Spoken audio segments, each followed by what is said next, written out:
la disponibilidad. ¿Estamos? ¿Dijimos que era lo más importante? ¿O no? Sí. Sí, ustedes lo han dicho.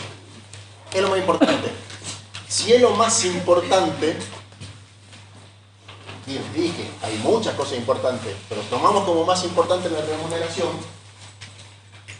vamos a ver que dentro de la ley hay todo un bloque completito de protección. Siendo tan importante, la va a proteger de todo el mundo. Del empleador, del trabajador y de terceros. ¿Estamos? En todos los casos está buscando siempre cumplir con el carácter de intangibilidad. Que el trabajador reciba en tiempo oportuno y en forma la remuneración íntegra por su carácter alimentario. ¿Estamos? ¿Sí o no? Sí. Bueno, sí. Pasamos. Depende del autor que tomen para leer, lo puede dividir distinto, pero en general la protección viene dada respecto del empleador, del tercero y del propio trabajador. La que más uso le damos en la práctica siempre es frente al empleador, porque somos nosotros los que hacemos y practicamos las liquidaciones. Estamos como asesores, con lo cual todo el bloque de protección que se refiere al empleador lo tenemos que tener al vuelo. ¿Está? Ese bloque de protección frente al empleador se refiere a las remuneraciones mínimas, que es lo que vimos en la clase pasada, mínimo vital y móvil, ¿está? Básicos de convenio, mínimo garantizado, y al límite del pago en especie del 20% que habíamos visto que era el tope que la ley permitía. ¿Estamos hasta acá? Nada nuevo. Damos un paso más y la ley establece medios, forma, tiempo y plazo de pago. ¿Cuándo se paga la remuneración? ¿Qué día? Depende si ahora lo es... pueden decir porque no lo hemos visto. Si se equivocan, no pasa nada. En el examen sí. Depende si es mensual o... Depende. Depende si es mensualizado o es jornalizado. ¿Estamos? Vamos a ver. Usualmente en la calle, ¿qué dice el empleador? ¿Hasta qué día se paga? Hasta el 10 dice. ¿Estamos? Eso es mentira y es ilegal. ¿Estamos? Con lo cual ese hasta el 10 es un uso y costumbre autoimpuesto por el empleador pijotero para no pagar en tiempo. Nada más. Ahora vamos a ver cuándo debería pagar. Lo otro importante, límite de retenciones y anticipos, y ahí sí entramos también a jugar nosotros porque al momento de practicar las liquidaciones somos los que hacemos las retenciones y computamos anticipos. Con lo cual pues esa partecita nos pega en el centro del cuore. Tienen que saberlo y saberlo bien. Respecto del propio trabajador, ¿qué la protege? ¿Qué vimos en las primeras clases? ¿Cómo era el trabajador respecto al empleador? ¿Cómo era el hiposuficiente? La parte más débil. Considerándola la parte más débil, la propia ley dice, mirá, yo confío en vos, pero no tanto. Al propio trabajador le dice. Por eso, le establece un régimen de anticipo, le prohíbe ceder el crédito y le impone restricciones para cobrar el salario por un tercero que no sea él personalmente. ¿Estamos? O sea, es dentro de lo que vamos a ver el instituto, si se quiere, con más protección en la práctica cotidiana. Y frente a terceros, la protege de dos buitres. Los acreedores del empleador y del trabajador. Del empleador vamos a ver en los casos de concursos y quiebras, en el caso del trabajador respecto de sus propias deudas. ¿Estamos? Todo esto vamos a desarrollar en lo que podamos. La siguiente, por favor. Siguiente. Esta definición creo que es la más clarita y acertada. La ley protege la intangibilidad. Por eso te dije en la clase anterior, esta palabrita es fundamental. trabajador debe recibir la remuneración en tiempo, forma, íntegra. Aplica distintos recursos vía legal para el cobro íntegro y oportuno. Íntegro, completo, oportuno en tiempo. Y si no cumple con esas condiciones que establece la ley, pierde la condición de ser cancelatorio. ¿Esto qué significa en el derecho laboral que no aplica en los otros derechos? Que yo como trabajador recibo lo que me dan, pero si no cumple con las condiciones no es cancelatorio y se lo toma como pago a cuenta. Si algo me debe, yo me quedo con esto porque tengo que comer y después puedo reclamar la diferencia. ¿Estamos? Y aparte hay una cuestión que no vamos a llegar a ver, que es la mora. La mora es automática. El empleador no paga hasta el momento que tiene obligación legal un día más y ya genera un interés. Que no se calcula nunca en las liquidaciones, sino cuando hay un conflicto judicial donde se le pide al juez determine la diferencia y calcule los intereses que me debe por pagarme fuera de término. ¿Estamos? La mora en el derecho laboral es automática. No hace falta interpelación del trabajador. Seguí, por favor. ¿A qué tiene forma? A ver si se imaginan.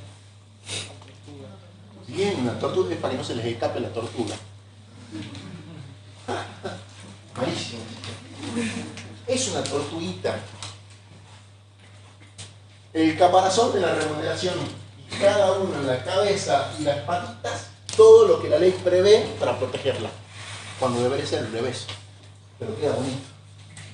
Sujeto, tiempo, lugar, medio y plazo. Cuando hablamos de sujetos, ¿quiénes son los sujetos en el contrato de trabajo? El empleador. ¿Puede ser persona jurídica? Sí. ¿Puede ser persona física? Sí. ¿El trabajador? Persona física. Siempre persona física. Si esos son los sujetos, ¿quién es el sujeto pagador? El empleador. ¿Y quién es el cobrador? El trabajador. ¿Estamos? Eso se refiere al sujeto. Pasa a la siguiente. Pero, ahí está puesto, pagador y cobrador. La ley establece una excepción y dice, yo voy a autorizar excepcionalmente que pueda cobrar a alguien que no sea el trabajador personalmente. Esto se da en los casos habitualmente cuando se paga en efectivo. Hoy con transferencias a la cuenta sueldo, la transferencia bancaria, va directamente a la liquidación, la ves en tu cuenta y vos con tu plata haces lo que querés. Cuando el pago se efectúa en efectivo, se puede autorizar a un familiar o hasta un compañero de trabajo y tiene que estar en el legajo esa autorización para que pueda pasar y cobrar. ¿Estamos? Si no cumple esa condición de que esté autorizado y esté en el legajo, ustedes no le pueden pagar a nadie que no sea el trabajador. Y acá se aplica siempre, el que paga mal, paga dos veces.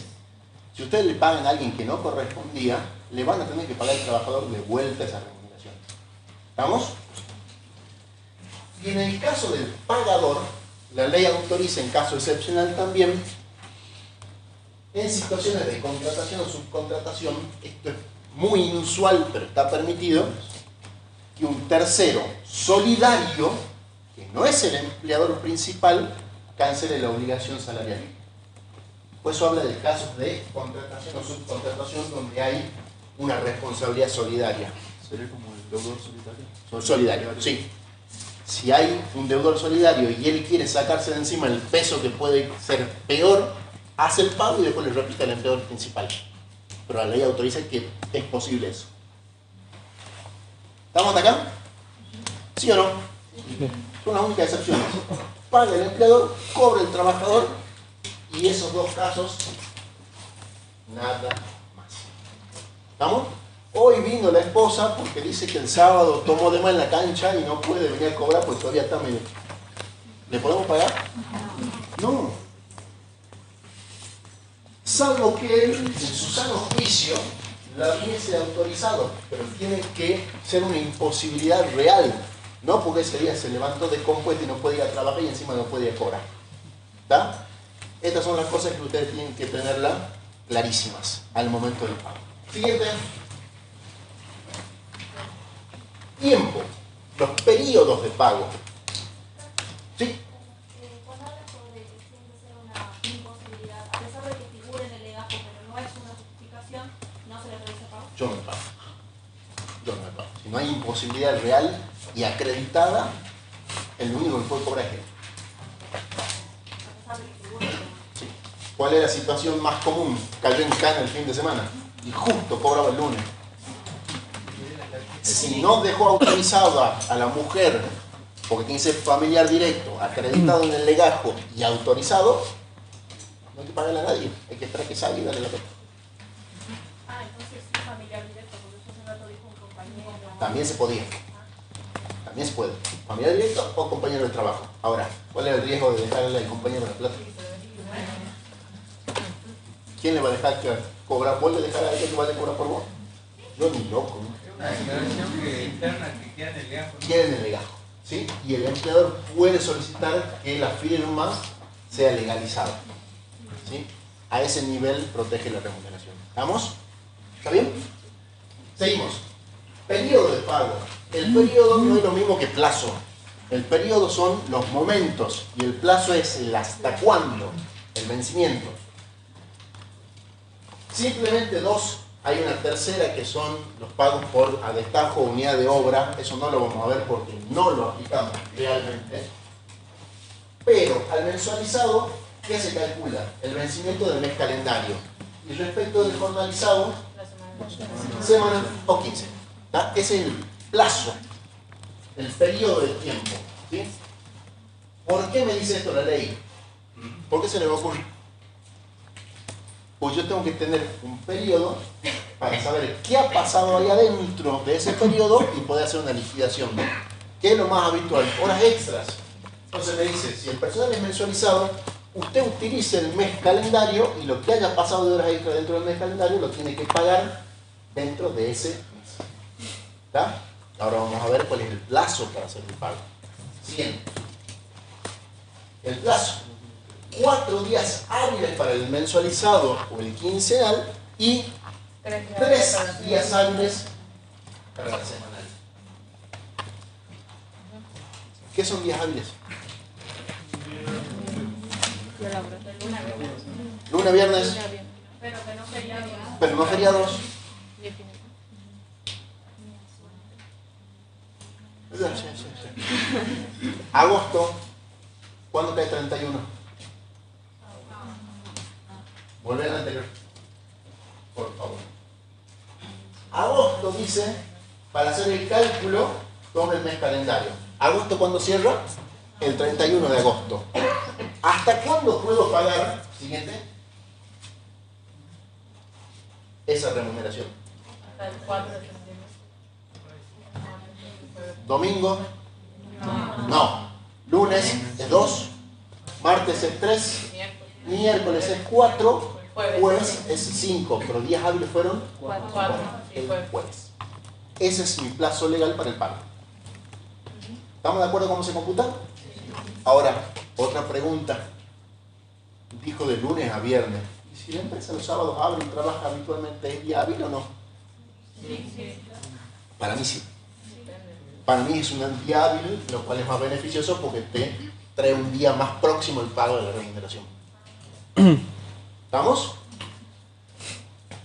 Esa duda tenía un miembro de la cátedra.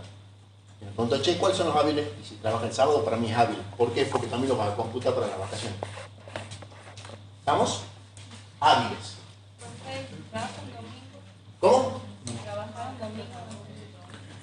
¿Cómo que qué explotador si hay gente que trabaja los domingos?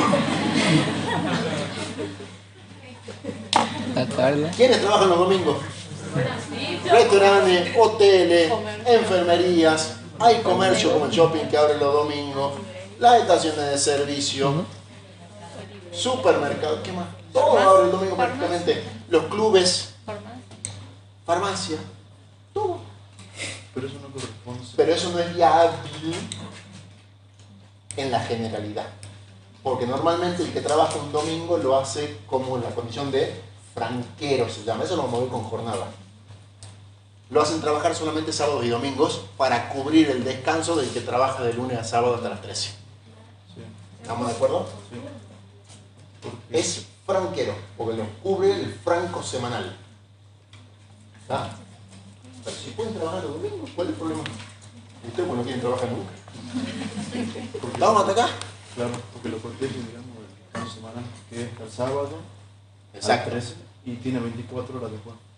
A ese lo protege el que trabaja normalmente de lunes a sábado. Y el Ahora, franquero el que entra en ese plazo. el franquero es el que cubre al que está descansando en ese momento. ¿Está? ¿Generó horas extra el franquero? ¿Qué pregunta? La van a responder el viernes con el profe. ¿Estamos? ¿Se entendió esto? Y cuando hablamos, no hablamos de la situación especial o de la condición de un trabajador, sino de la empresa en conjunto. ¿Estamos? No puedo decir, este sí trabaja el domingo, entonces para este sí es hábil, entonces para este yo tengo 4. No. La remuneración se elige a nivel empleador. Entonces, a nivel del empleador que yo computo los días hábiles. Por eso le pregunté el sábado, porque normalmente el sábado sí es un día de trabajo habitual. ¿Estamos? Insisto, periodo es a la periodicidad para liquidar y el plazo indica el vencimiento. ¿Hasta cuándo tengo para hacer el pago? ¿Estamos? ¿Se entendió esto o no? Vámonos. Lugar. Y esto ha quedado un poquito en desuso, pero sigue estando, y mientras esté en la ley, es de aplicación obligatoria. Dice, lo leo, así descanso un ratito, textual. ¿Vale? El pago de las remuneraciones deberá hacerse en días hábiles, en el lugar del trabajo y durante las horas de prestación de servicios, quedando prohibido realizarlo en sitios donde se vendan mercaderías o se expendan bebidas alcohólicas como negocio principal o accesorio, con excepción de los casos en que el pago deba efectuarse a personas ocupadas en establecimientos que tengan dicho objeto. Gracias. ¿Por qué se les ocurre que está puesto eso en la ley? ¿De qué año la ley? 76. 74, texto ordenado 76. Del año 74. ¿Existían los medios bancarios para el pago? No, todo era pago en Efectivo. billete. Más, se armaban los sobrecitos, se esperaba la gente con el recibo y se entregaba el sobre con el dinero y firmaban. ¿Por qué creen que aumentó esa condición la ley? Por el contexto que tenía en ese momento cuando se creó la ley. ¿Cuál es el contexto? Eh, Que se la patinan. sí, Esa prohibición no va a los dos, tanto al empleador como al trabajador. Si yo sé que al trabajador le gusta escabiar el sábado, yo tengo un boliche que vende chupi, le digo, venite el sábado a la mañana que te pago y te hago un descuento y comprame todo lo que quieras. Ah, claro, iba con el carrito hasta la mano, pero de comida no había nada, pañales cero. Todo eso tiene un contexto. Y dice, salvo que la actividad principal del negocio sea esa y yo le estoy pagando a mis propios empleados. ¿Está? Que él sea el dueño del boliche, le esté pagando al vendedor, y si la ley lo obliga a pagarle el día hábil y en el lugar de trabajo durante la prestación, no queda otra. No se lo va a llevar a la iglesia de la esquina para pagarle. ¿Sí? Eso queda como obligación vigente en la ley, pero para los pagos que se hagan en efectivo. Con transferencia bancaria ese problema no lo tenemos. ¿Estamos de acuerdo? ¿Sí? Sigamos.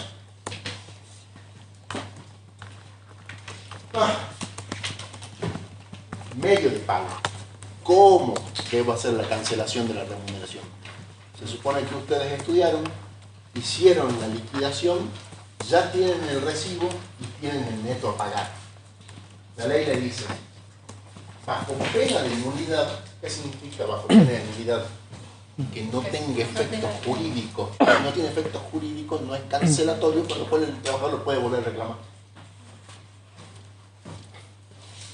Bajo pena de nulidad, las remuneraciones en dinero, las que son en especie, se tienen que otorgar en especie, deben pagarse en efectivo, llegue a la orden del trabajador para ser cobrado personalmente por este o quien indique, si es que no lo va a poder hacer personalmente, o mediante la acreditación en cuenta bancaria abierta a su nombre.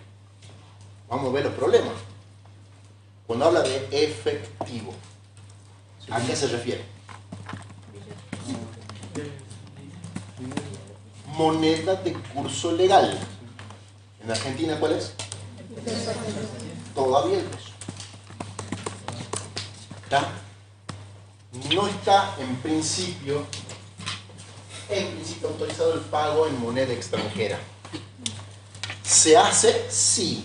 ¿En qué casos? Puestos jerárquicos, gerenciales, de mucha plata, en empresas muy grandes, ejemplo, bancos de capital, ¿sí? Donde es habitual darle como beneficio el pago en dólar billete o criptomoneda también se paga, ¿tá? Pero esas son excepciones y en la medida que pueden acreditar que el pago hecho de esa forma termina siendo en el tipo de cambio o igual o más beneficioso que la moneda de curso legal, porque si estamos dando de menos, no va. Pero eso sí está establecido en el contrato de trabajo que le vamos a Sí, en las condiciones individuales del contrato. Exactamente. ¿Vamos?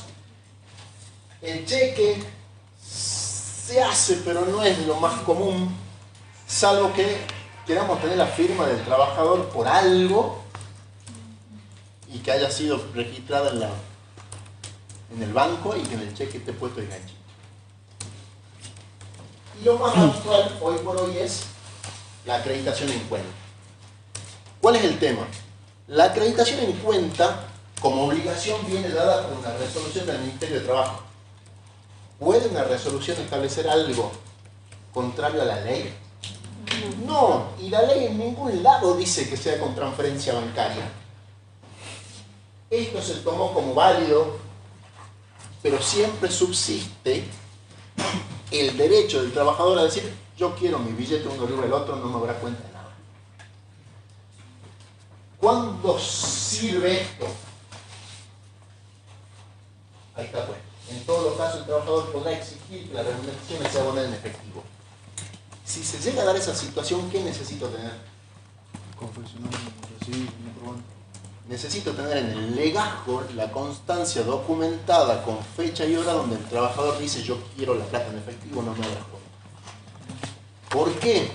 Porque si no lo tengo y lo estoy pagando en efectivo, el ministerio puede hacer una inspección y ponerme una multa administrativa por incumplimiento a las normas del Pacto Federal del Trabajo. ¿Está? Me metí mucho en eso, pero las formas comunes son efectivo o acreditación. Siguiente. Y la acreditación en una cuenta, dice. ¿Quién define cómo se manejan, cómo se abren, cómo se cierran y para qué sirven las cuentas? El Banco Central. Hay una disposición que es la comunicación 8090, ordenada el 15 de agosto, hace apenas 11 días. Ahí van a encontrar todos los tipos de cuentas que se pueden abrir bajo el nombre depósitos de ahorro, cuentas, sueldo y especiales. Ahí van a encontrar de todo. ¿Por qué creen que la última modificación fue hace 11 días? ¿A quién le cae la ficha? Sí, señor. ¿Cómo se llama la cuenta? La CERA. Está incorporada como cuenta especial. Si no existía el tipo de cuenta y la norma del central, no se podía hacer efectivo el blanqueo de capitales. Hace 11 días la cuenta existe. ¿Estamos? Esto constantemente se modifica. Ahí nos van a dar las condiciones de quién abre la cuenta, cómo puede extraer el dinero, si tiene costos, si no tiene costos, quién la cierra, cuál es el periodo para el cierre de cuentas. Todo eso lo tenemos en la comunicación 8090 hoy día. ¿Estamos? Y eso lo tienen que saber, sí, porque el empleador le va a decir: ¿y quién te obligó a abrir la cuenta? ¿Y qué le van a decir ustedes? El profe no lo dijo. Bueno, vayan a leer. ¿Sí? Estas son cosas de la práctica cotidiana, pero lo van a encontrar acá. ¿Qué otra cuenta especial hay que sí nos toca de cerca? Fondo de cese laboral de la industria de la construcción. Acá está establecido la mecánica de la cuenta. ¿Y por qué es importante y estaría interesante que la lean? Esto no lo vamos a tomar ni por casualidad. Pero ese es el sistema que quieren implementar en reemplazo del 245 de la indemnización común, el de los fondos de cese. ¿Está? El único que lo tiene vigente hoy es la construcción y quieren hacer que cada convenio pacte algo parecido. Entonces, si yo quiero entender cómo funciona la cuenta, tengo que buscarlo acá. ¿Está? Insisto, no va en el examen, esto para los curiosos no. Siguiente. Recibos. ¿Quién emite el recibo? El pagador, el empleador. ¿Estamos? Por ahora. ¿Quién los hace? Ténganse fe, ustedes. Media pila. Todo pago en concepto de salario u otra forma de remuneración deberá instrumentarse mediante el recibo firmado por el trabajador. Y acá podemos abrir un par de ventanitas, pero lo vamos a dejar como ventanita emergente nada más. Cuando hablamos de recibo, estamos hablando de recibo físico. ¿Estamos?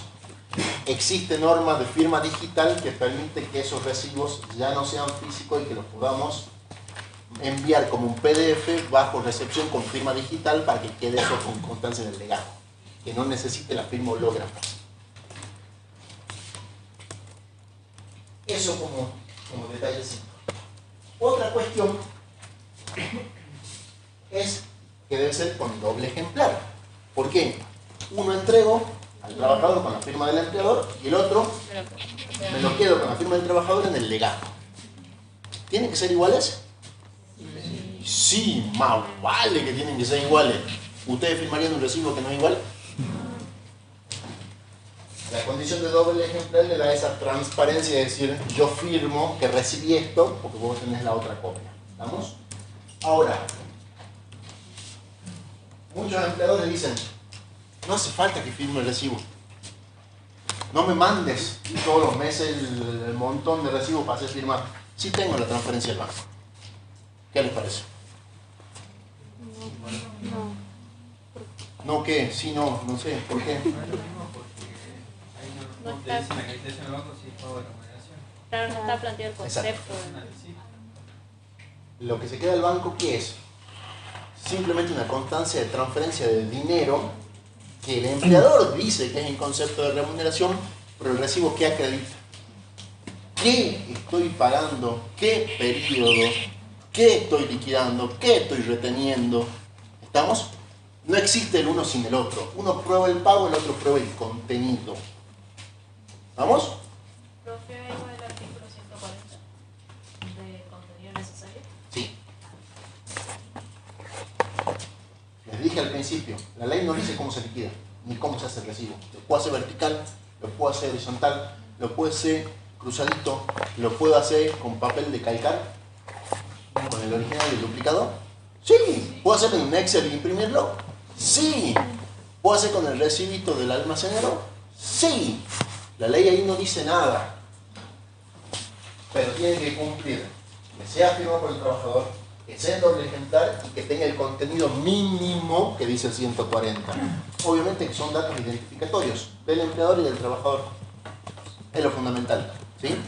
Como dato importante del recibo es la fecha de ingreso y la categoría laboral. ¿Por qué?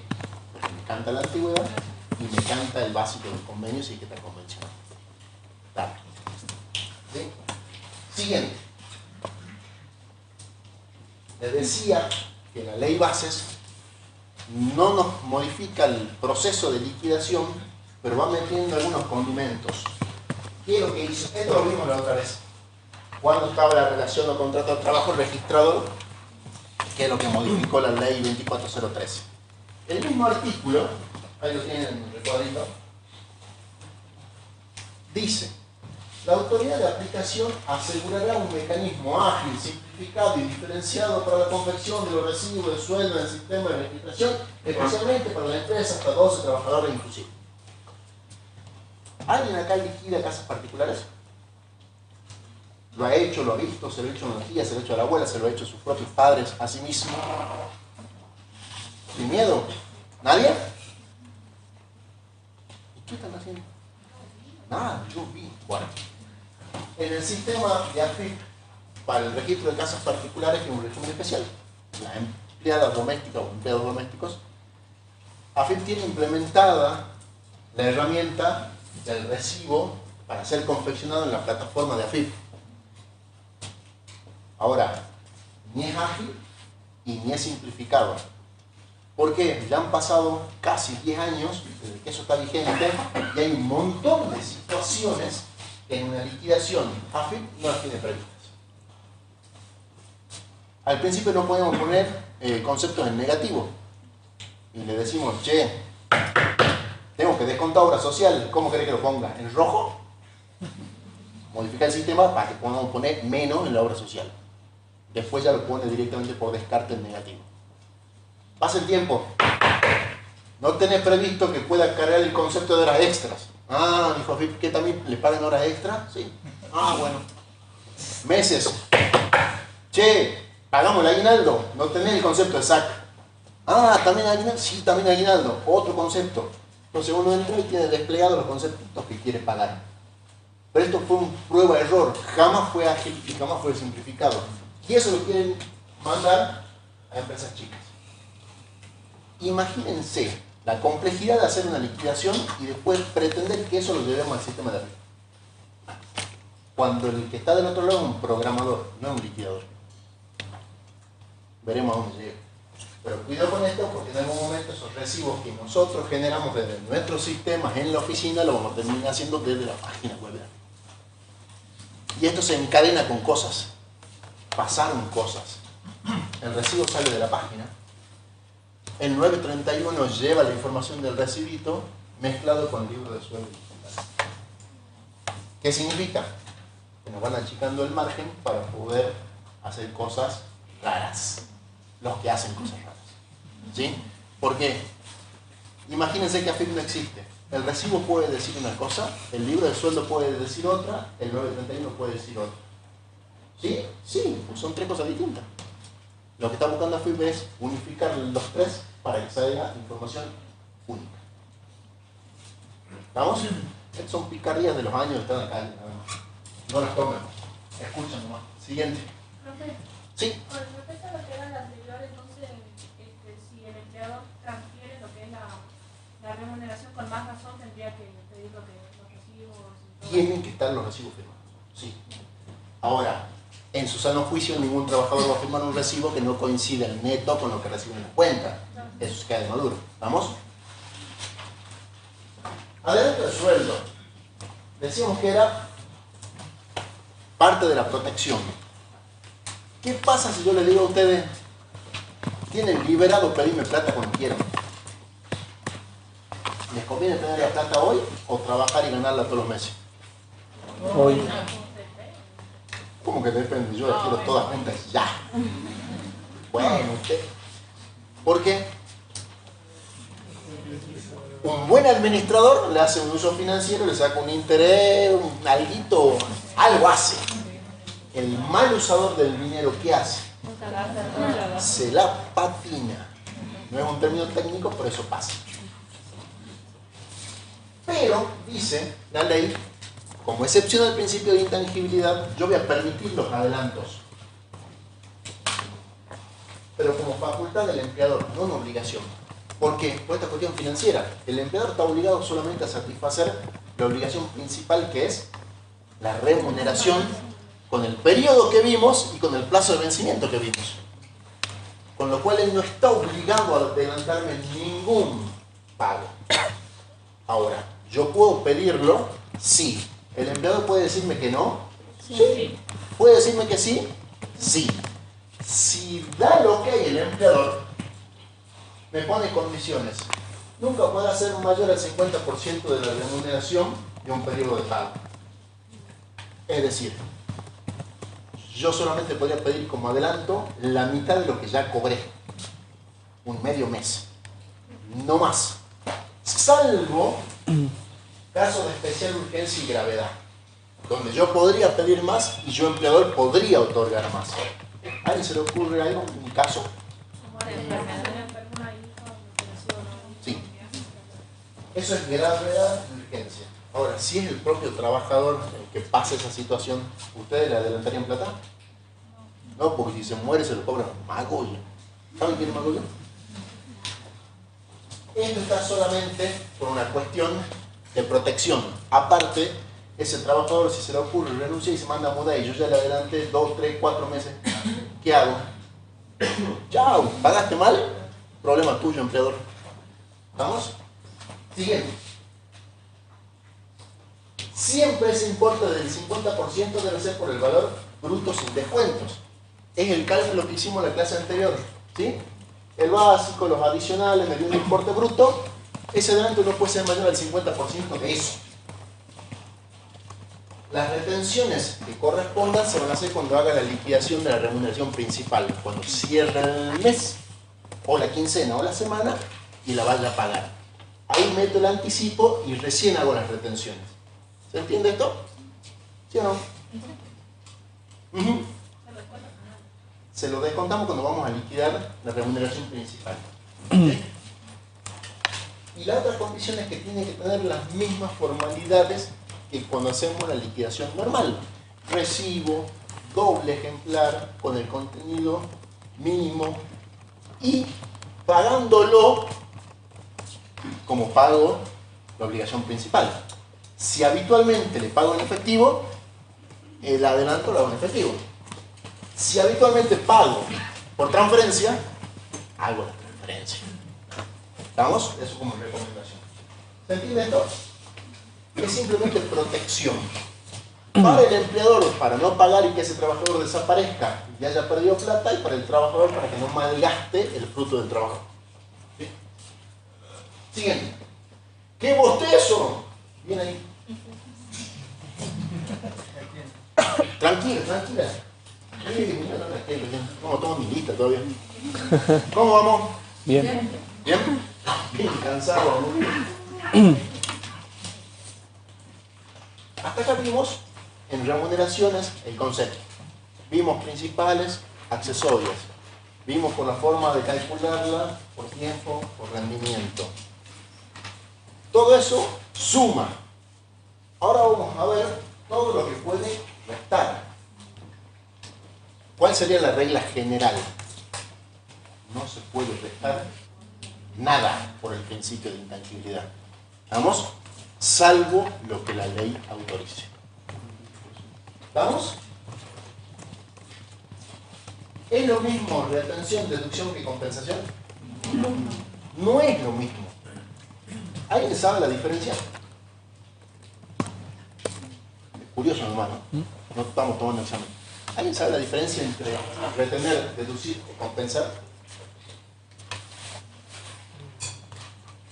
Retener por parte, o sea, si una persona tiene que, por ejemplo, cobrar 100, le retengo 10. ¿Y cuál es la diferencia con la deducción? Con la compensación. Estamos hablando que las tres cosas restan. Pero no son lo mismo.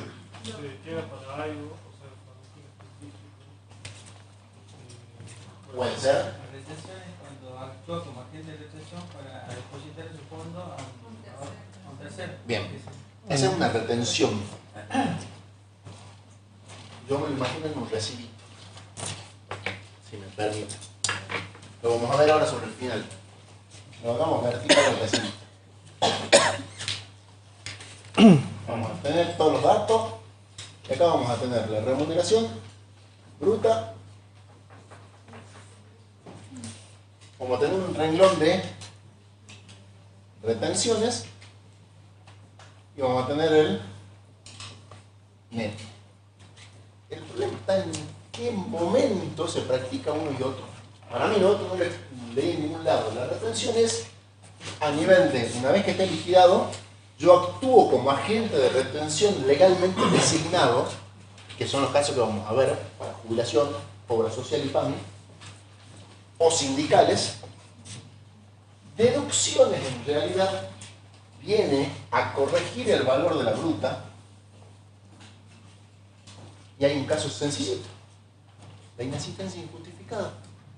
Es una deducción, pues yo estoy obligado a pagar el mes entero. Ahora, si falta un día, ¿dónde lo resto? Acá. No va como retención. ¿Se entiende eso o no? ¿Sí? Sí, profe. Es el momento y a dónde va la plata. Y compensaciones en realidad es cuando el empleador dio algo Y lo que hace es decir, ah, pero como yo te di, te manoteo esta partecita, eso es te compenso. Puede ser, ¿sí? Que en realidad estaba por el lado de la venta de mercaderías del propio empleador. Ese es un caso de compensación. ¿Tá? No son lo mismo las tres cosas y cada una tiene algo en especial. Sigamos. ¿Puedes explicar de nuevo qué es compensación? No. Léanlo y me lo explican ustedes. ¿Está bien o no? No, que no está en ningún lado. No está en ningún lado. Eso es. ¿Cuándo compensan?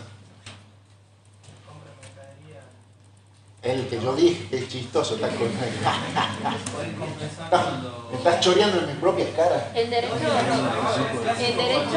derecho privado hablamos de extinción de una obligación por compensación, o sea que se extingue una obligación de uno entre otro. Bueno, entonces el caso es esto, el empleador me entrega mercadería y después dice yo te tengo que pagar salario, compensa. Hay que ver si eso está legalmente permitido y si tiene un tope. Ese sería un caso de compensación. ¿Estamos? ¿Sí?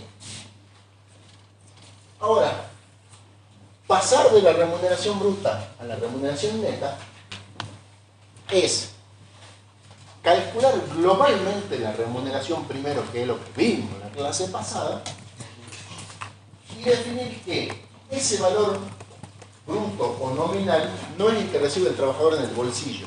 ¿Por qué? Porque normalmente tiene detracciones, tiene conceptos que restan. Algunos que son legales, no algunos, yo diría que casi todos, ¿sí? Un origen legal. La diferencia entre bruto y neto está dado por esos conceptos que restan, normalmente retenciones, son los casos más habituales. Si no regulamos qué es y cómo puede retener, deducir o compensar, el empleador, ¿qué haría? Obviamente, si puede, no pagaría salario. ¿Estamos de acuerdo? Entonces la ley impone restricciones a todo esto. Por más que el empleador pudiese tener razón. Por ejemplo, ¿alguien conoce fletero de la Coca-Cola o de cualquier bebida cola? El que lleva el camioncito y va haciendo el reparto por los negocios. ¿Quién lo conoce? ¿Cuál es la tarea? Van con el camión, llevan la factura que le hizo Salta el Refresco, que es el nombre legal, va al kiosco y dice, vos me hiciste un pedido de 40 cajones de 1,5 litros de coca de vidrio, de la más rica para el carnet. No. Sí. Sí. ¿Qué pasa si el que va arriba del camión llegó a la esquina y por pavea con el teléfono, se la pone el taxi de adelante? Yo como empleador, ¿puedo descontarle el arreglo del camión? ¿Qué les parece? No, sí, no, sí. No. ¿Cuál es el principio de intangibilidad? No puedo reducir unilateralmente la remuneración, salvo los casos previstos por la ley. Y uno de los que dice es, usted no puede deducir como castigo en la remuneración nada. Eso es lo más común que se hace. Eso está prohibido. Entonces, cuando por ejemplo los colectiveros chocan manos, ahí tampoco no se No debería. Que lo hagan es otra historia. No debería. Sigamos, ahí lo vamos a ver. Regla general, y grábensela a fuego. No puede deducirse, retenerse, ni compensarse suma alguna que rebaje el monto de la remuneración. Regla general, a fuego. ¿Puedo descontarle? No. Y después voy a ver si la ley me dice que sí puedo. El primero es el no. Es como van a pedir permiso. ¿Puede comunicarse con los amigos? ¡No! Y después, no, pero el cumpleaños de fulanito. Ah, puede ser. Esto funciona igual. El no está primero y después vamos a analizar la situación. ¿Vamos? Siguiente. Excepciones. Dijimos, la regla es no toque nada. Excepto el 132 establece taxativamente. ¿Qué significa taxativamente? Que son estas y solo estas, no las que a usted se le ocurra. designa también al empleador como agente de retención. La ley de contrato de trabajo le dice al empleador: vos que sos el obligado al pago, te convierto en agente de retención. ¿Qué significa? Que tiene la misma obligación como si tuviese una obligación propia, pues se está quedando con plata del trabajador. Excepción: el adelanto es una compensación. Te adelante, te compenso.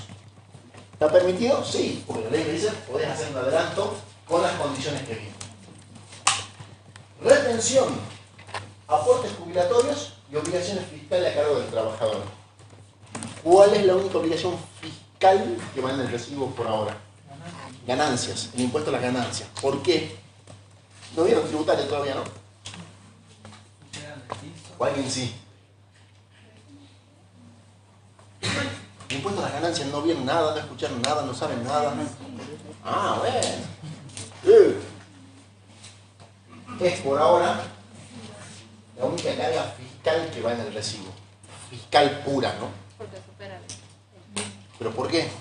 Porque la ley del impuesto a la ganancia dice que el salario del personal en relación de dependencia es ganancia a los efectos de la ley del impuesto. Con eso recién aplica el régimen de cuarta, que es un régimen especial para hacer la retención, que es complicadísimo. Complicadísimo. Eso lo vamos a tomar en el examen. Si no lo vimos, no se toma. No va eso. Aportes jubilatorios, fácil, ¿tá? Eso es lo común, lo habitual. Y dice cuotas, aportes, contribuciones sindicales del trabajador. ¿Esto dónde lo vamos a encontrar? ¿Esto está en la ley de contrato? No, va a estar en cada convenio colectivo dependiendo de la actividad y qué es lo que pacte cada gremio con la parte empleadora. ¿Tá? Pero el convenio colectivo tiene que establecer la obligación y designar como agente de retención del empleador. Si eso no está, yo no estoy obligado a tocar un centavo del trabajador.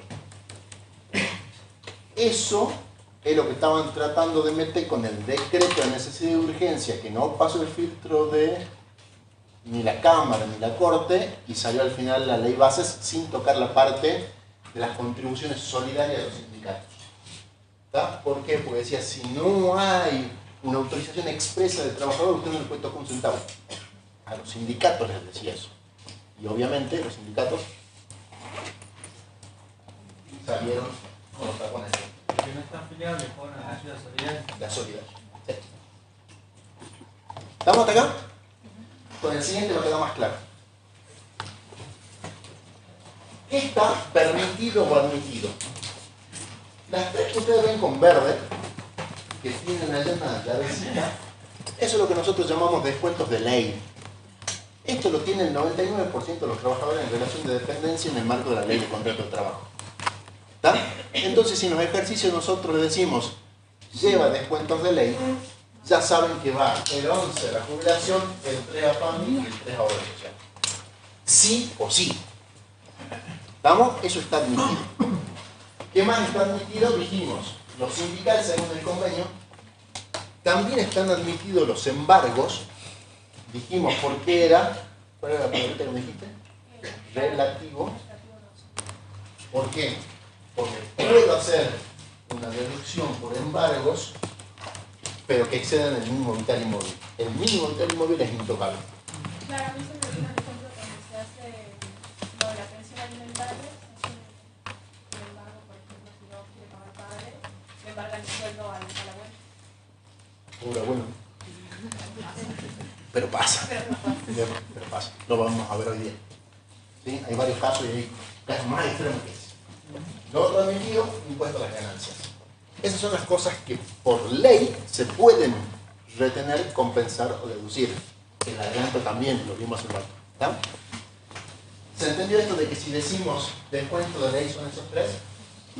¿Tá? Van a la jubilación del propio trabajador, a financiar el PAMI, la 19032, y a financiar la obra social sindical, la 23660. Esto lo vamos a repasar después cuando veamos seguridad social. ¿Sí? ¿Y qué está terminantemente prohibido? La regla es no haga nada. Y encima, prohibidas y dichas en la ley, multas impuestas por el empleador. ¿Cuál es la más común? Le puede descantar un día porque al llegar tarde. Es una sanción, es una multa económica. ¿Se puede?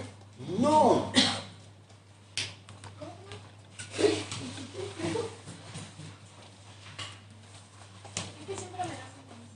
¿Quién?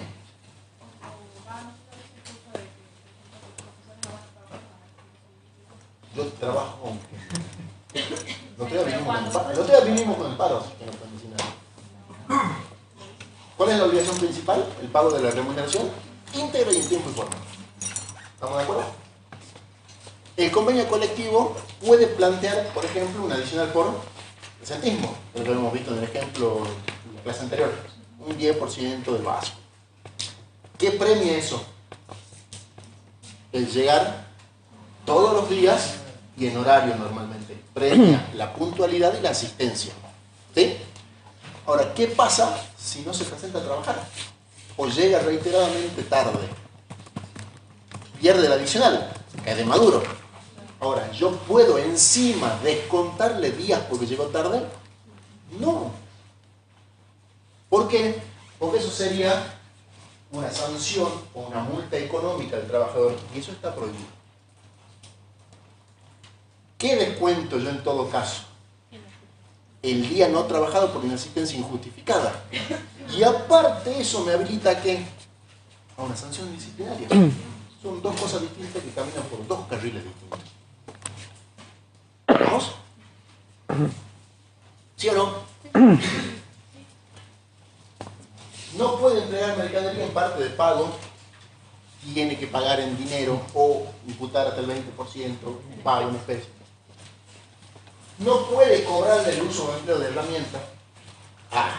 En mi camión con el que estaba haciendo el reparto, entonces, si tu salario es 100, pero yo te estoy dando el camión con el que vas a laburar, te voy a descontar 50 y te vas a pagar solamente 50. Y encima la nafta. ¿Se puede hacer eso? No. Provisión de alimentos. Vos venís a trabajar, yo te voy a pagar la remuneración, de convenios, toda una joya. Todos los días te le dan un sándwichito de jamón y queso y una coquita helada. ¿Te gusta? Sí. Y llegamos fin de mitad descontado. ¿Se puede? ¡No! Pasa lo mismo con provisión de ropa de trabajo y curso de capacitación. ¿Estamos? Eso está terminantemente prohibido. Si en un ejercicio se me ocurre decirles, el empleador decidió cobrarle el uso de la herramienta de trabajo y descuéntelo, ¿ustedes qué van a hacer? ¿Lo van a descontar? No, no se descuenta porque es un concepto que está prohibido. ¿Estamos? ¿Estamos de acuerdo con esto? Sigamos. Esto no lo hace nadie, pero es la herramienta que tiene el empleador en el caso que vimos recién de que por negligencia, por ver el teléfono, el chofer chocó el camión. ¿Qué es lo que puede hacer el empleador? Artículo 135. Puede retener hasta un 20% de la remuneración hasta que el trabajador causó daños graves e intencionales en talleres, instrumentos o materiales de trabajo. Lo que se llama acción de retención por daño. Es decir, vos hiciste algo de esto, yo me quedo con ese 20%, pero tengo la obligación de que apenas lo retengo, consignarla en el juzgado laboral y a los 90 días iniciar la acción de responsabilidad. ¿Qué significa esto? ¿Y por qué nadie lo hace? Cuesta plata y tiempo. Porque solamente un juez, por eso dice que hay que hacer un inicio de acción, puede definir qué es daño grave o intencional. No lo puedo decir yo como empleador. Si no sería muy fácil. Cada vez que se mande una, manoteo el 20 que me permite la ley más otro 20 y le termino pagando el 60% en la mano. ¿Se entiende esto? Esta es la única herramienta legalmente permitida que tiene el empleador para accionar sobre el trabajador que él considera que causó un daño grave e intencional. El problema es que esa gravedad e intencionalidad tiene que ser probada en sede judicial y el juez tiene que decir si el empleador tiene razón y le devuelve la plata. Y si le dice no, no tenía razón, la plata se la devuelve al trabajador. ¿Vamos? ¿Se entiende esto? Fíjense que hay un montón de malas prácticas en la calle que están prohibidas por ley. Igual se hace. Sí. O sea que para no ser probado en la conciliación judicial, igual ya se descontó, digamos. Sí. El 20%. Vos lo descontaste, pero después el juez va a decir si ese descuento fue legal porque cumplió esa condición de grave e intencional y te lo va a devolver a vos empleador, o va a decir no, no me llegaste a probar la situación, te lo devuelvo al trabajador. Y ahí el que tenga un abogado pícaro y piola también va a pedir los intereses, porque obviamente recibir el 20% durante 3 meses, que es el plazo que tengo para iniciar la acción, es más una medida de apriete que otra cosa. Si no realiza la acción dentro de los 90 días. Pierde la plata, tiene que devolverse al trabajador. ¿Sí? Con el riesgo encima de alguna sanción. Pero entonces el empleador es el que maneja la plata. Sí. Sí, sí. Así es. ¿Vamos? ¿Se dan cuenta por qué es tan importante la remuneración? Por donde la miren está protegida. ¿Vamos? ¿Tomo listo y seguimos? ¿Qué sigue? ¿Empieza lo de embargos? No. ¿Tomo listo? Y vemos ahí. ¿Cómo venimos de acá? ¿Alguna duda de esto? ¿Alguna duda? Por ahí es difícil tener duda en el momento. Sugerencia de siempre. Vayan leyendo porque es mucho. El libro de cátedra es un librito así medio chicón, está bastante útil. Tiene un par de macanitas, nomás que hemos pedido una fe del rato de los profes. En jornada nocturna hay un error, ténganlo en cuenta. Pero ese libro, como para guía, está bastante prolijito. ¿Sí? Porcentaje máximo de retención. En busca de esta intangibilidad, la ley dice, mira, por ningún concepto vos podés retener más del 20%. Entonces fue a jubilación, 3 a PAM y 3 a la obra social, ¿cuánto da? 17. O sea que yo no podría retener más de un 3, que normalmente ¿quién se lo lleva? El sindicato. Entonces como que ahí ya tenemos el límite y no podríamos tocarle un centavo más. Salvo embargos y salvo impuesto a las ganancias. ¿Qué va a hacer? Sanción. ¿Sí? Yo como trabajador voy a la Secretaría de Trabajo y le digo, che, mi empleador me está reteniendo en exceso. ¿Sí? Lo que puedo hacer es que me reintegre lo que me retuvo en exceso, pedirle que me lo pague con intereses y ya deja sentado una sanción disciplinaria al empleador en el ministerio. ¿Sí? Varias cosas puedo hacer. Bien dañino cosas. ¿Estamos? Este es un tope para decir que el trabajador por lo menos recibe un 80% de lo que era la remuneración bruta como neto de bolsillo. Vamos con estas excepciones. Ganancias y vamos a ver embargo.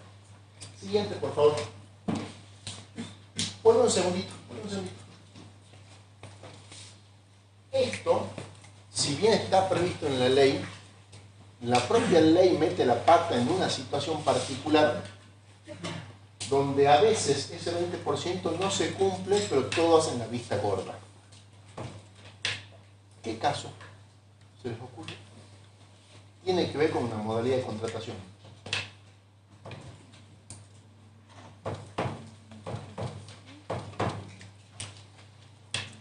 ¿Les suena a tiempo parcial? ¿Han leído? No. ¿Qué vamos a leer? No hay que estudiar. Tiempo parcial, ¿qué dice el 92? Habrá contrato de tiempo parcial cuando el trabajador se obliga a prestar servicio menos de las 2/3 partes de la jornada normal y habitual de la actividad, en cuyo caso habilita al empleador a hacer un pago proporcional de la remuneración proporcional a la jornada trabajada. ¿Está? Pero más abajo, si siguen leyendo, dice tienen que hacer los aportes, pero para el caso de obra social tienen que ser como si la remuneración de ese trabajador fuese de jornada completa. ¿Sí? ¿Lo dice o no lo dice? Y si Si no lo han visto, lean, estudienlo, ya ni leanlo, estudienlo. En el caso de tiempo parcial, con esa condición de que siempre la obra social tiene que cotizar como si el trabajador fuese de tiempo completo, pueden darse casos excepcionales donde el nivel de descuento de obra social, que es el 3% del tiempo completo, haga que en el global supere este 20%. Eso es matemática. Si trabaja la mitad de la jornada, ¿cuánto cobra? La mitad. Pero la obra social va a pagar el 3% sobre cuánto, la mitad o el 100. El 100. ¿Estamos? Entonces, mientras más chica sea la jornada pactada en tiempo parcial, mayor es la incidencia de la retención por obra social. Y se pueden dar situaciones en que esa retención hecha sobre la jornada completa nos lleve a sobrepasar ese límite del 20. Y ahí no se queja nada. ¿Podría quejarse el trabajador? Sí.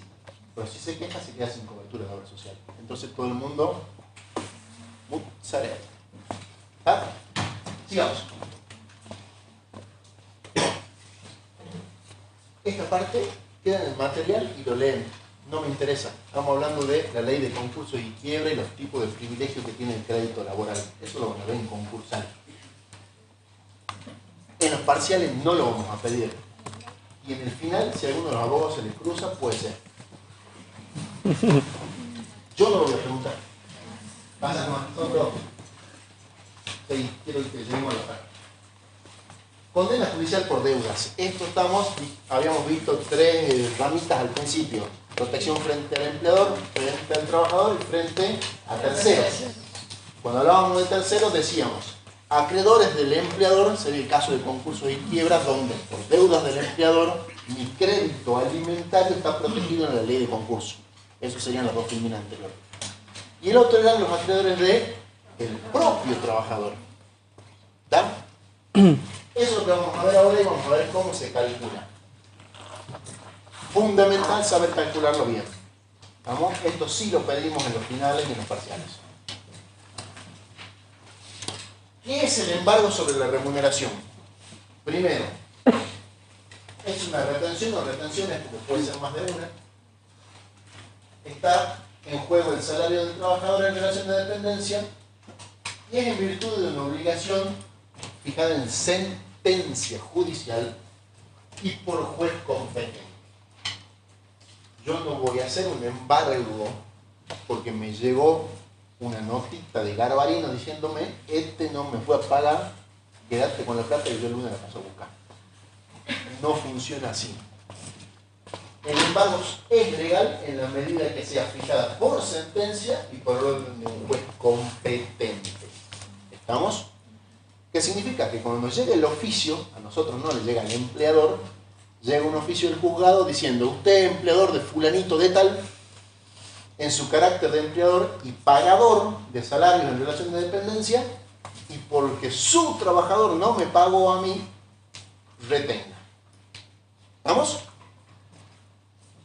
Ese oficio trae una obligación al empleador de cumplimiento obligatorio, si no puede ser acusado por desobediencia judicial. O sea, ni llega el oficio y no lo podemos hacer los tontos, hay que retenerlo. ¿Estamos? De hecho, en el oficio, ¿qué más llega? Normalmente el importe y también nos informan la cuenta de las tarifas de débito. ¿Sí? La siguiente, por favor. ¿Qué caso se les ocurre? La común, se la acabo de cantar.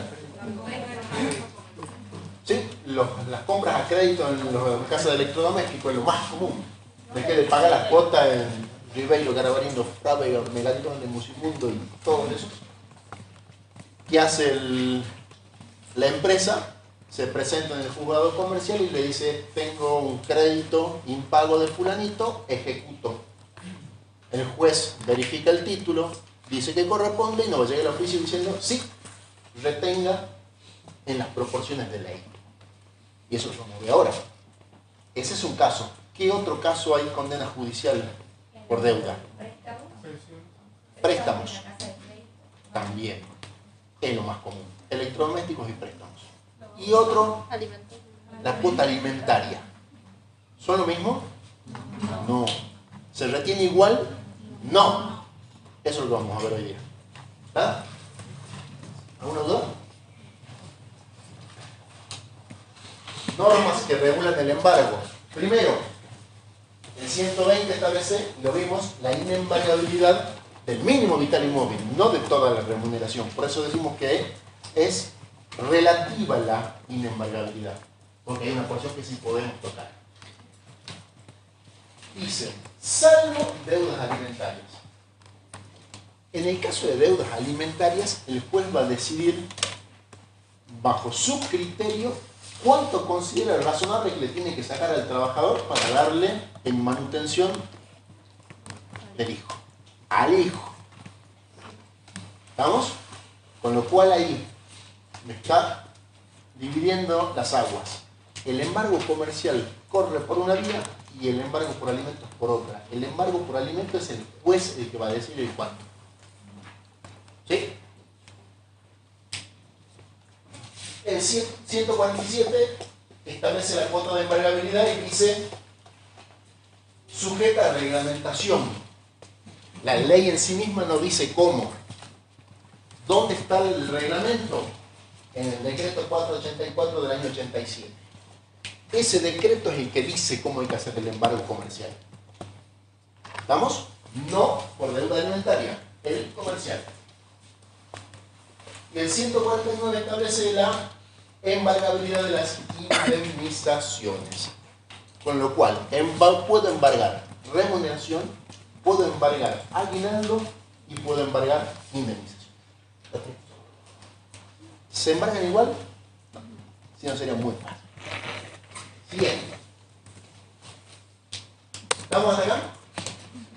Vamos a trabajar sobre deudas comunes, las deudas comerciales, la de la casa de electrodomésticos, la del préstamo. ¿Está? Profe, pero el trabajador puede tener, o sea, yo entender que puede tener tanto al mismo tiempo el embargo por presión alimentaria como el embargo con la casa. Sí.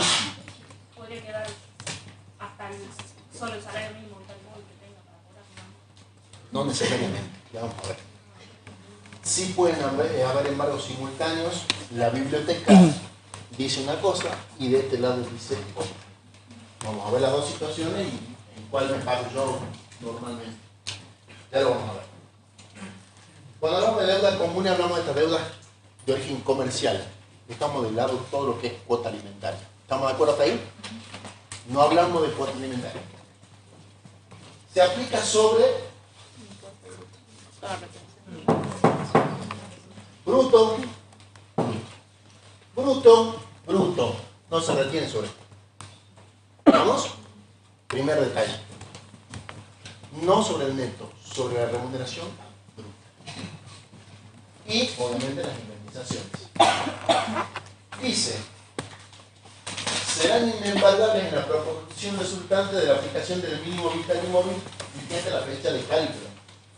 Ese es inembargable. El mínimo vital y móvil. ¿Está? Lo que exceda de eso se va a poder embargar. ¿Cuánto? Si la remuneración no supera el doble del salario mínimo vital y móvil, solamente voy a poder retener hasta el 10% del excedente. ¿Cómo funciona esto?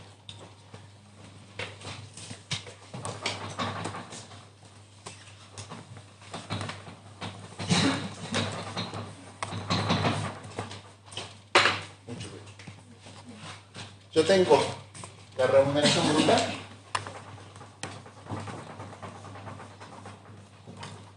¿Contra qué la comparo? Salario mínimo vital y móvil. Hacemos un versus. Ambos del mismo periodo. Si estoy liquidando remuneración de julio, ¿qué salario mínimo vital y móvil voy a ver? La de julio. Estamos hablando siempre del mismo periodo. Periodo igual. Me dice, compáralas. Si el bruto es mayor que 2 veces el mínimo vital y móvil, entonces, ¿cuánto y sobre qué? El 20% Sobre el excedente. por el excedente de la remuneración, acá, menos, 2 veces. no, el mínimo vital y móvil. ¿Está? Ahora, si esa remuneración bruta es menor o no lo supera, como dice el decreto, en 2 veces al mínimo vital y móvil, sí puedo retener, pero solamente el 10% del excedente de la remuneración con el mínimo vital. ¿Está? El 2 veces lo uso solamente para comparación. ¿Estamos?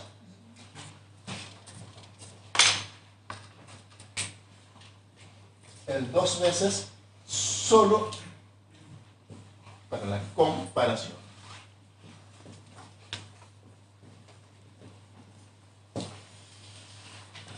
¿Estamos? Eso es lo que dice la firma. ¿Está? ¿Se entendió esto o no?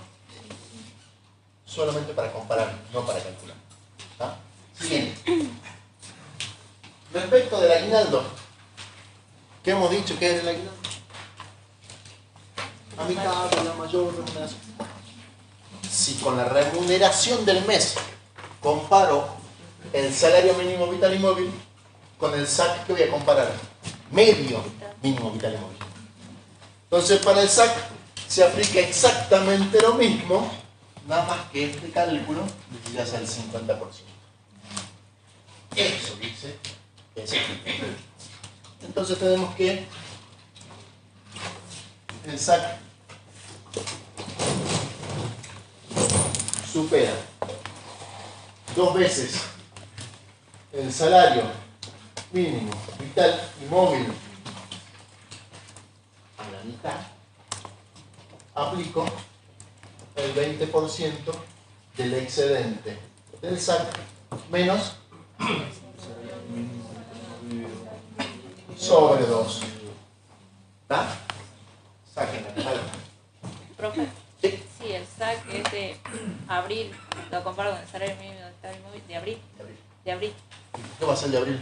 Si lo estás pagando en junio. Es con el periodo que se está liquidando. O estás eligiendo una mejor, pero lo estás liquidando en junio. ¿Con cuál comparo? Junio. ¿Estamos? Y acá caen de Maduro 500 preguntas. Si no trabajo el mes completo, proporción del mínimo vital y móvil a la proporción del salario que estoy calculando. ¿Se entiende? Si acá calcule 20 días, acá uso 20 días. Si este saque lo proporcional porque trabajó 3 meses, ¿cómo comparo acá? Comparándolo con los meses. Por el proporcional de los 3 meses, porque ahí está hecho como después el semestre completo. Si proporciono el principal, proporciono el accesorio que es el embargo. ¿Estamos? Profe, ¿Sí? usted mencionó indemnizaciones también, lo vemos Ahí después. ven, para. Siguiente. ¿Qué se adelanta? Indemnizaciones. Ahí está. A diferencia de todo esto, la única diferencia es que hay una comparación directa de la indemnización y el salario mínimo vital y móvil. No se hace este paso. No se hace sobre un excedente, se hace sobre la indemnización completa, o el 10 o el 20.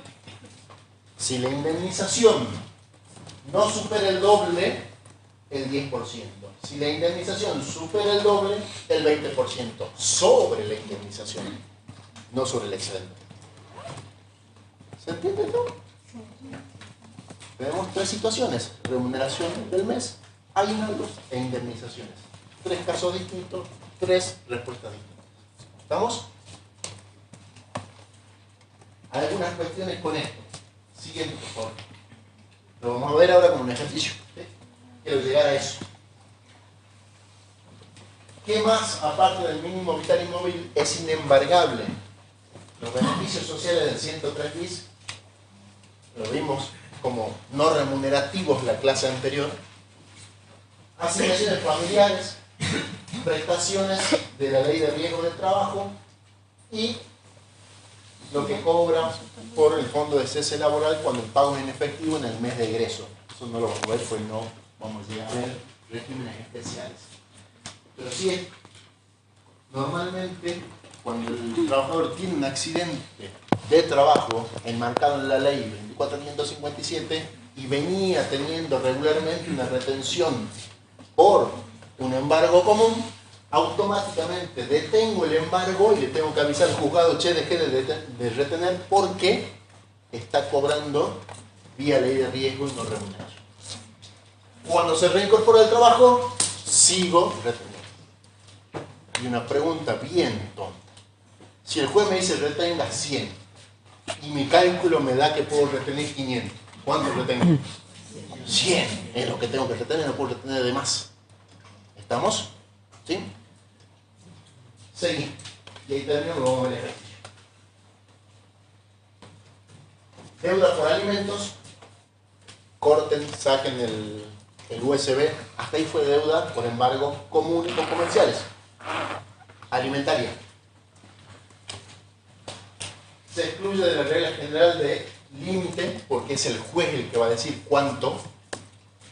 El juez fijará la embargabilidad teniendo presente la subsistencia del alimentante, es decir, yo no le puedo sacar tanto que no pueda comer y generar para poder entregarle al hijo. Tutela ambos créditos alimentarios y acá se le tiene por el importe, lo volver neto, no bruto. Entonces el juez va a decir, en el caso de alimentos del Tribunal de Familia, va a decir, señor empleador, retenga fulanito a su hijo menor de edad el 30% de lo percibido por todo concepto.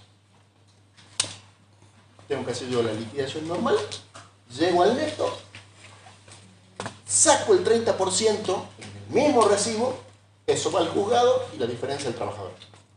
¿Estamos? ¿Sí o no? Sí. Este es más directo, es más fácil. Nos va a decir el cuánto y siempre sobre el neto. ¿Y uno puede pedir la actualización de eso? Sí. Uno no, el abogado de la parte demandante. Sí. No solo la actualización, lo que en realidad vas a negociar con el juez el porcentaje. Yo creo que por hijo,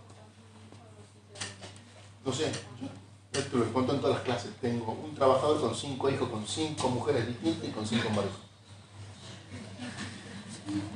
En su vida sentimental no me meto, pero hay que hacerlo. Hay que hacerlo. Siguiente. Es de verdad, no creo que esté una de las esposas de él, porque sería un colmo acá en el aula, pero bueno. Profesor, ¿está la diferencia entre comerciales, los límites serían esos? Yo lo que había entendido es que si el juez dice que se embarga el 100%, se embarga sin tomar en cuenta los límites. Si es alimentario, sí, Si es pero no, sí. sí, pero no lo va a hacer al 100%. No lo va a hacer nunca al 100%. Yo conozco un caso de policía que no se separaron, pero para no le llegue el embargo comercial, han hecho todo el embargo alimentario. Ah, bueno, sí, son las autos. Bueno, pero eso ahí yo le puedo meter un despelote al juez por mal desempeño. por eso se juez competente. Sí, pero competente en la materia, no incompetente. No, macana. Sí se dan muchas esas situaciones donde, como lo que prima es el embargo alimentario por sobre el comercial, si llegan los dos juntos al mostrador, vos tenés que, en principio, buscar la cuota de embargabilidad y darle prioridad al alimentario. Y si queda algo, recién al comercial. Pero el alimentario siempre tiene prioridad. Siempre. ¿Tá? Entonces, por eso hace es una manganeta. Es decir, sacame el 100 que lo recibe mi mujer como si lo cobrara yo, cosa que el comercial no puede recibir un centavo. Eso, al juez ese, perdón la expresión, ¿no? Flor de quilombo. No tiene sentido. Pero pasa. Vamos a hacer el ejercicio. Ustedes lo van a hacer el ejercicio. Tenía que buscar la resolución del mínimo vital y móvil vigente. ¿Quién la buscó? ¿Qué número? 13 de 2024. A ver, vamos a ver. ¿Qué importes te tira de mínimo vital y móvil? Sí. Bien. Tenemos para julio, agosto, septiembre y octubre importes distintos. Bien. El ejercicio es el que está ahí. Vamos a hacer lo siguiente. Y si se demora, el problema es usted. Vamos a hacer el cálculo de embargo comercial, el límite de embargabilidad en cada uno de los meses, con el supuesto de que la remuneración no cambia, que va a ser la misma todos los meses. ¿Cómo planteamos el ejercicio? ¿Cómo lo pensamos? Después lo hacemos. Tenemos que ver la remuneración y el salario mínimo. Primero, si sé que todos estos son distintos, primero busco el importe de todos, no meter la pata. Primero. Definimos mínimo vital y móvil de julio, fuerte. 254, 231, 491. Anoten ese para que calculen ustedes. De vuelta, por favor. 254, 231, 491. Agosto,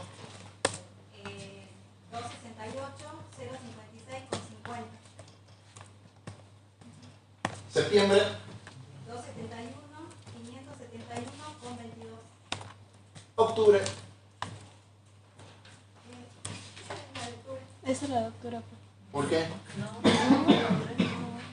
¿Por qué? No, porque usted le dijo. 268.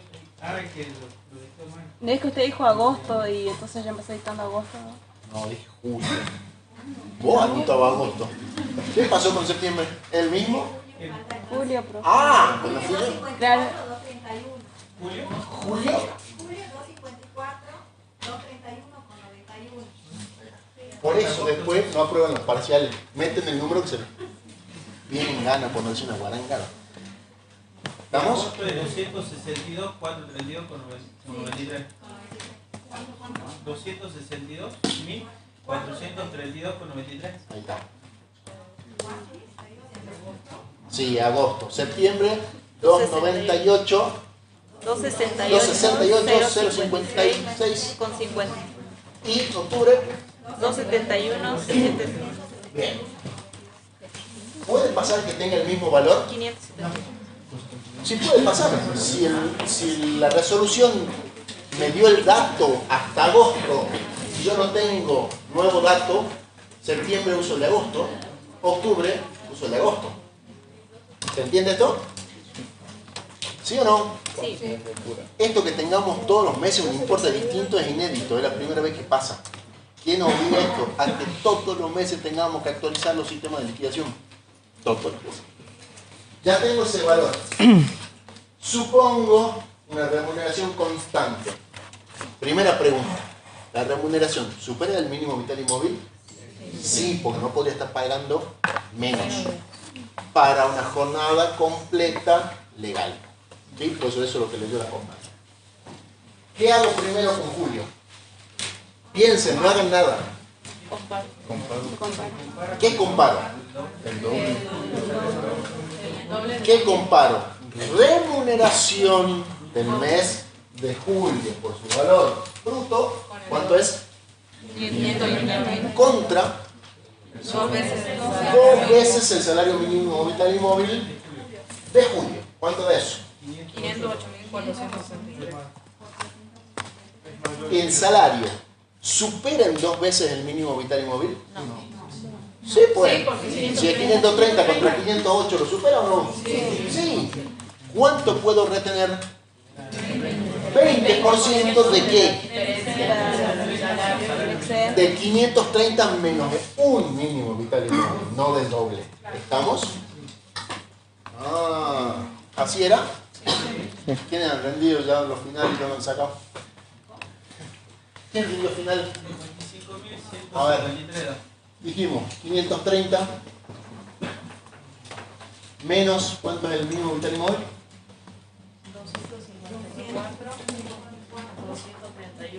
231,91. ¿Esto cuánto da? 275,768,09.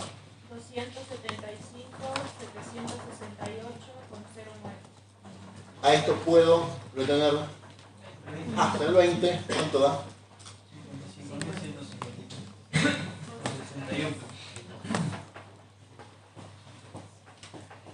Esa es la cuota de embargabilidad de julio 20. ¿Qué significa? Que yo puedo retener hasta ese importe, no más. Pero si la retención era del 30, ¿qué hago? Yo tengo los 30 y punto. ¿Se entiende esto o no? En el oficio siempre va a decir cuál es el importe que hay que retener. Entonces yo voy a comparar lo del oficio contra lo que me da mi cálculo, y si mi cálculo no lo supera, uso mi cálculo, y si mi cálculo lo supera, lo que dice el embargo. Es la última comparación. ¿Se entiende o no? ¿Ah? No. Esto es lo que yo puedo retener en julio, ¿estamos de acuerdo? Si el oficio decía retenga 51.200 pesos, ¿retengo esto o retengo esto? Los 51.200, lo que me pide el juez, ¿por qué le voy a sacar más que lo que me está pidiendo el juez? A eso voy. Ahora, lo común es que el oficio no sea por 51, sea por 351, entonces yo todos los meses tengo que hacer este cálculo, esta comparación, buscar el valor de la cuota, ir sumando el mes a mes. Cuando llegue al último mes, donde la cuota absorba lo del oficio, ahí dejo de retener y le aviso puja. ¿Se entiende cómo es el juego o no? Sea populativo, no va deduciendo y no va haciendo comer. No. Lo único que deduzco es del total a retener. Si me dice 351 y yo retuve 55, el mes que viene tengo que retener hasta 295.000. De ahí le voy sacando. ¿Sí? ¿Se entiende esto? Hagan los otros 3 meses volando y les muestro la solución. Ustedes. Ya, se me ha hecho en 2 segundos. Dejen de llorar, ya está. Y vamos a ver. Les muestro la solución. Se lo subo igual para que lo tengan. ¿Qué? ¿Con Excel es más fácil? Sí. Con la inteligencia artificial es más fácil.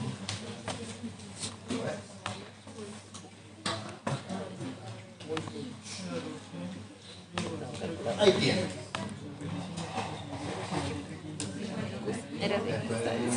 Ahí está.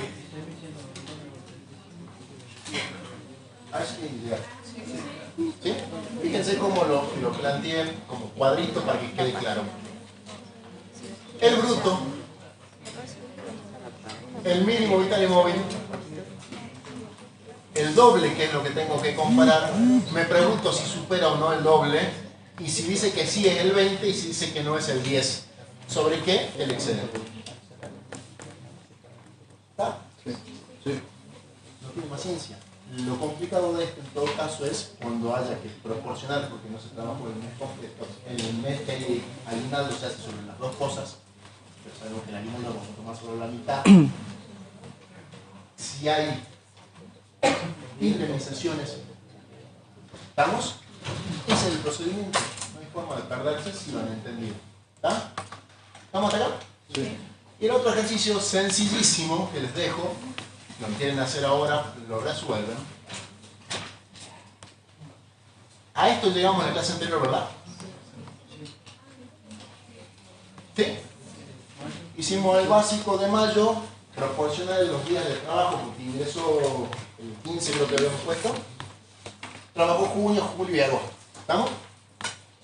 Ahí vimos solamente remuneración bruta. Hoy ya tienen el concepto de remuneración neta. ¿Qué tenemos que hacer ahora? Retenciones iguales. Si yo no les digo más nada que lo calcule neto. 11, 3 y sale neto. ¿Estamos de acuerdo? Eso estaría para y si hay cuota sindical, pero eso lo decimos en el ejercicio. Si no se dice nada, las retenciones obligatorias son esas 3. ¿Estamos? Yo lo voy a subir resuelto. La sugerencia es que lo hagan ustedes. Y si tienen ganas, calculen el embargo sobre esta otra remuneración. ¿Estamos? Para practicar. ¿Se entiende? ¿Alguna duda? ¿Se entendió lo de los embargos? ¿Se entendió qué puedo retener y qué no puedo retener? Eso es fundamental. Sí, Me quedé con una duda. diga. Lo que se cobra por los accidentes de trabajo no se podía embargar, pero eso era para deudas comerciales o también para deudas naturalmente. La ley dice embargos. Para mí el concepto es el mismo, para las dos. El tema es que si la dejas sin comida a la mujer y al hijo va a ser un problema. Al comercial yo se lo aplico con los ojos cerrados. El otro le preguntaría de última al abogado si lo hago o no. ¿Sí? Sí, pero no la aplico yo. Preguntaría y que me den el porqué. Hay un montón de situaciones donde tenemos que aplicar criterio profesional en cosas que sí sabemos y en las que no sabemos se pregunta. Y en estos casos el que se pregunta es el abogado que está dentro del juicio, porque ya el trabajador tiene su abogado defensor, hacerle la consulta al abogado y decirle, che, está con accidente y está con embargo por cuota alimentaria. ¿Te parece que le retenga o no? Y ahí vamos a tener un agravante, porque en los casos de la ley de riesgo tenemos dos vías de pago, que lo pague el empleador y repita, o que lo pague directamente la ART. Con lo cual nosotros deberíamos avisarle a la ART que ese trabajador tiene un embargo pendiente por alimento y que él tome la decisión si retiene o no. Ahí me saco yo. Le avisamos nosotros como empleadores. ¿Sí? Porque la obligación es nuestra, el oficio nos llegó a nosotros. Entonces, si yo digo no embargo, tengo que saber el por qué. Y estar convencido que no tengo que retener. Cuota alimentaria es delicadísimo. Yo diría que en todos los casos retengan y como puedan, pero manoteen. Si era un caso donde no le pasó nada a la familia, porque por ejemplo el accidente de trabajo fue en el 2020 y después se recuperaron 6 meses, un año, volví a trabajar y recién cobré en el 21-22 y obviamente yo estaba trabajando normal en otra empresa, a la familia no le pasó nada. De la parte que estuvo accidentado. El periodo que tuvo un accidente. Claro. Por eso te digo, la ley dice que como es una prestación de seguridad social, no es remuneración, no sería embargable. La duda está en que si ese derecho es superior al de la cuota alimentaria. Yo en ese caso le preguntaría al juez. ¿Sí?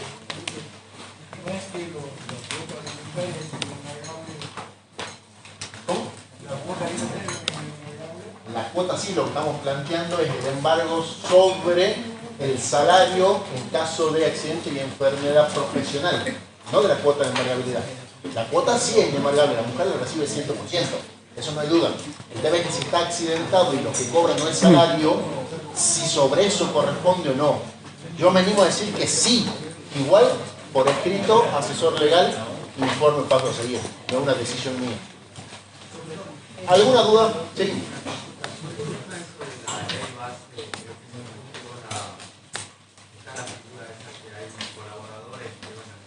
Sí.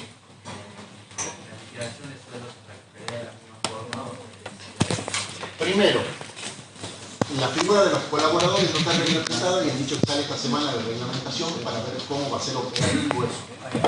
Ahí lo que tenés es un problema porque la figura está puesta en la ley de contrato de trabajo, pero la misma figura presume la inexistencia del vínculo laboral. ¿Esto qué es lo que me están diciendo? Sí. Eso dice la ley bases. Ahora hay que ver cómo sale el decreto reglamentario.